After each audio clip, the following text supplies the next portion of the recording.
ये कहानी है आचार्य तपस्वी की। आचार्य तपस्वी बहुत ज्ञानी और बुद्धिमान थे। सभी गांव वाले आचार्य तपस्वी को बहुत मान सम्मान किया करते थे। आचार्य तपस्वी जंगल में एक पेड़ के नीचे बैठा करते थे और अपनी साधना में ही लीन रहा करते थे। कहा जाता था आचार्य तपस्वी एक बार अपनी साधना में बैठ जाते थे तो कोई भी उनकी साधना भंग नहीं कर सकते थे। एक दिन गांव में मोहिनी के पिताजी की तबीयत खराब हो जाती है। चिकित्सक और दवाइयाँ भी कोई असर नहीं कर पाती थी। तभी मोहिनी गांव वालों से सुनती है तपस्वी के बारे में। जैसे ही वह सुन लेती है वह जंगल के रास्ते निकल पड़ती है आचार्य तपस्वी जी को ढूंढने के लिए, इसी आस में कि उसके पिताजी की तबीयत ठीक हो जाए। पेड़ के नीचे बैठे आचार्य साधना में लीन होते हैं। तभी वहाँ पर मोहिनी आ जाती है और अपने पिता की जान की भीख मांगती है। तभी भी आचार्य उसकी एक नहीं सुनते और अपनी साधना में ही लीन होते हैं। फिर भी मोहिनी की बहुत कोशिश करने के बाद आखिरकार आचार्य अपनी आंखें खोलते हैं और मोहिनी से उसकी समस्या पूछने लगते हैं।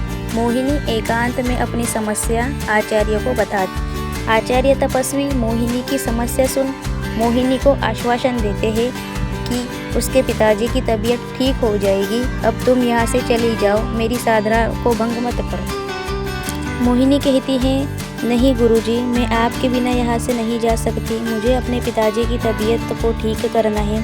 आप कृपया करके मेरे साथ चलिए। तभी वहाँ पर एक हिरन आती है और आचार्य जी को संदेश सुनाती है। जैसे ही आचार्य जी संदेश सुन लेते हैं वह जंगल के रास्ते गाँव के लिए रवाना हो जाते हैं।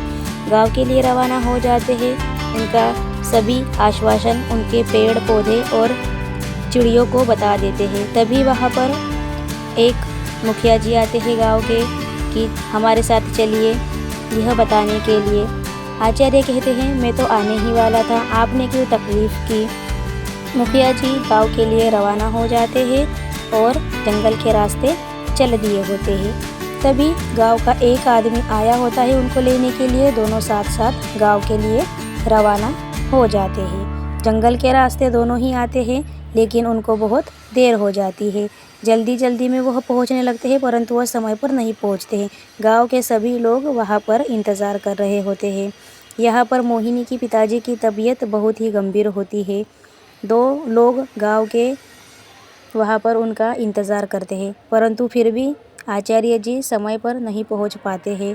इंतज़ार कर कर के सभी लोग थक चुके होते हैं और मोहिनी के पिताजी की तबीयत बहुत ही गंभीर हो चुकी होती है। मोहिनी जी के पिताजी कभी भी स्वस्थ नहीं हो पाएंगे, यह वह सब सोच रहे थे। तभी वहाँ पर दूर से उनको आचार्य जी नज़र आते हैं। जैसे ही वह आचार्य जी नज़र आते हैं सभी लोग खुश हो जाते हैं। तभी उनको बीमार इंसान मोहिनी के पिताजी दिखाई देते हैं और गांव के मुखिया उनसे अरदास करते हैं कि इन्हें जल्दी से ठीक कर दीजिए और वह एक हाथ लगाते से ही मोहिनी के पिताजी को ठीक कर देते हैं। यह देखकर सभी गांव वाले फिर से हंसी खुशी से रहने लग जाते हैं और गुरुजी को बहुत मान। गांव में आचार्य जी की और प्रशंसा होने लगी और फिर से गांव वाले लोग आचार्य जी को और दुगना से मानने लगे।